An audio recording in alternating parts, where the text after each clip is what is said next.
that you had that you'd stole. Welcome to lesson 2 of this series explaining how to use the terminal. We are going to see how to display help pages and viewing text files. So in the last lesson, you might remember I showed you the --help option to the ls commands, for instance, or the mkdir command. And actually a lot of commands come with this option. So you can do, for instance, ls --help,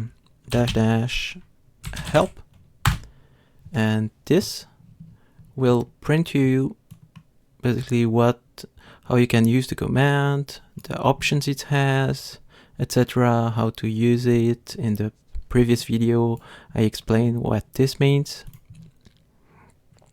But some commands don't have this help page, and other commands have the help page, but they also have a bigger manual. And to access that manual, you can use another command, and that command is man. So in this case, I want to see the manual of the ls command. Alright, so here you have a bit more information and formatting, like the name of the command and a very short description of what it does. The synopsis, which is again how to use the command in a very short way, and a bigger description. You can see that the ls command has several options, and actually there is a short version of that option and a long version. The long versions are usually identified by 2 dashes, while the short version is just 1 dash and 1 letter. Now to navigate in this document, or so to say, you can press the page down, page up, home, or end keys on your keyboard. And if that doesn't work for some reason, you can also press Ctrl F as in forward, or Ctrl B as in backward, or Ctrl U for up and Ctrl D for down. And when you're finished, you can just press Q, the letter Q on your keyboard. Alright, now let's see how you can view the content of a file.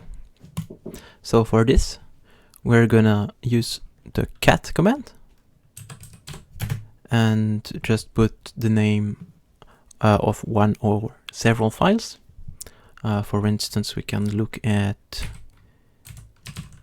this file here, this one.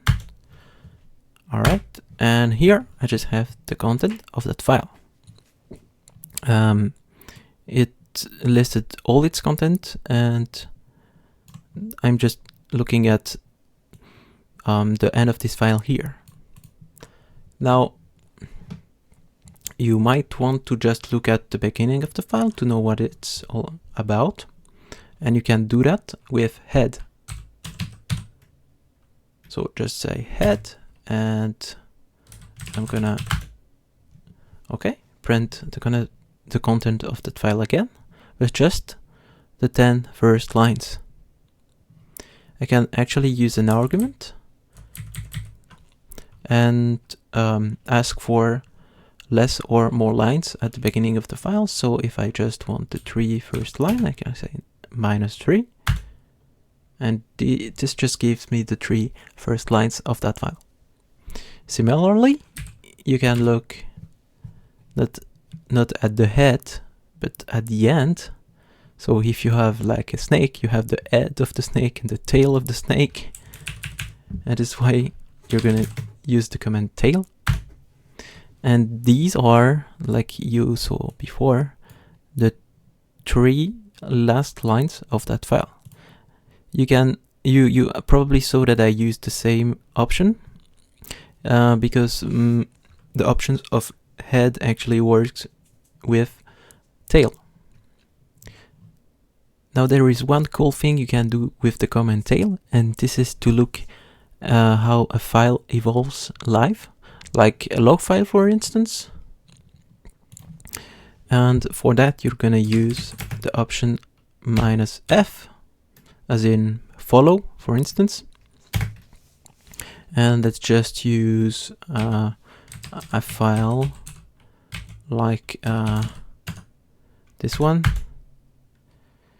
And actually this command here is waiting, and it will run forever and print the changes to that file. It just so happens that there are no new lines written to that file, but if there were some, you would see them here. When you're done, you press Ctrl C. By the way, Ctrl C you can use on most commands that don't return immediately, meaning that the prompt doesn't come back immediately, so you can interrupt them and it will usually work.